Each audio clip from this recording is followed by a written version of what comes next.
এই জন্য আল্লাহরে গোপনে একটু মুনাজাত করে ডাইকে, ওই যে বললাম 1টা 2টা সবাই ঘুমাইছে, ঘুম ভাঙে গেছে, একটু আল্লাহরে সব বলেন না, আল্লাহ মেয়েটার বিয়ে হচ্ছে না 5 বছর, একটু আল্লাহরে বলেন।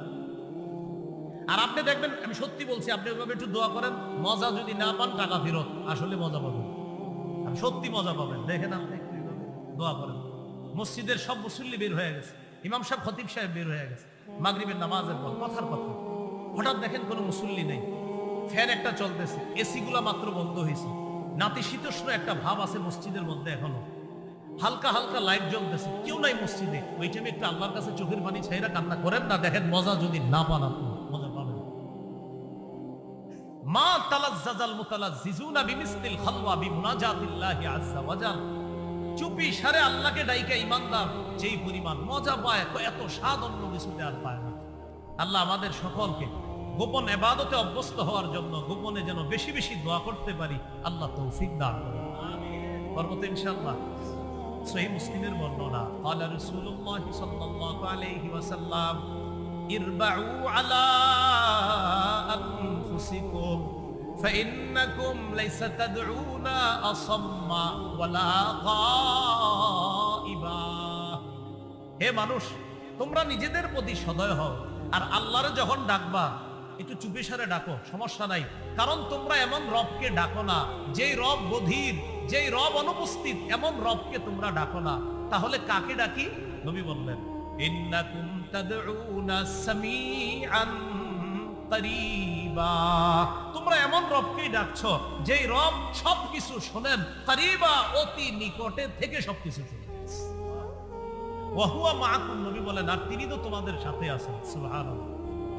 সাহাবায়ে কেরাম একবার নবীজিরে বললেন, কি বললেন একটু মন দিয়ে শোনেন। লাম্মা সাআলু রাসূলুল্লাহ সাল্লাল্লাহু আলাইহি ওয়াসাল্লাম ফাকালু আকারীবুন রাব্বুনা ফানুনাজি আম বাঈদুন ফানুনাদি। আমি আবার বলছি, ছাত্র ভাই আছেন অনেকে, একটু মন দিয়ে শোনেন কি বলি। সাহাবায়ে কেরাম একবার নবীজিরে বললেন, আকারীবুন রাব্বুনা ফানুনাজি, ফানুনাজি নাদা থেকে, ফানুনাজিহি আম বাঈদুন ফানুনাদিহি। একটা নাজা ইউনাজি মুনাজাত থেকে, আর একটা নাদা ইউনাদি মুনাদাত থেকে। তো সাহাবায়ে কেরাম নবীজিকে বলতেছে, হুজুর, রব কি আমাদের কাছে যে রবকে চুপে চুপে ডাকবো, নাকি রব আমাদের থেকে দূরে যে জোরে জোরে ডাকবো? আবার বুঝেন, সাহাবায়ে কেরাম নবীরে বললেন, হুজুর, রব কি আমাদের কাছে যে চুপি সারে ডাকবো, রব কি আমাদের থেকে দূরে যে জোরে জোরে ডাকবো? এই কথা সাহাবীরা নবীরে জিজ্ঞাসা করলেন।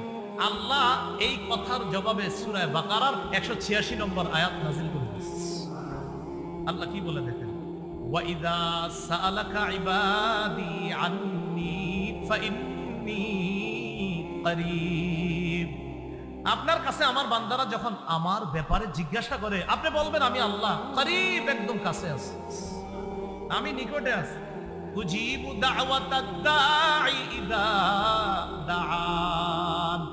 আহ্বানকারীর আহ্বান করা মাত্রই আমি তার আহ্বানে সাড়া দিয়ে দিই। সুবহানাল্লাহ। এই যে আমি আপনি দোয়া করতেছি, আল্লাহ মাফ করেন, আল্লাহ বলে আহ্বানকারীর আহ্বান করা মাত্রই আমি তার আহ্বানে সাড়া দিই।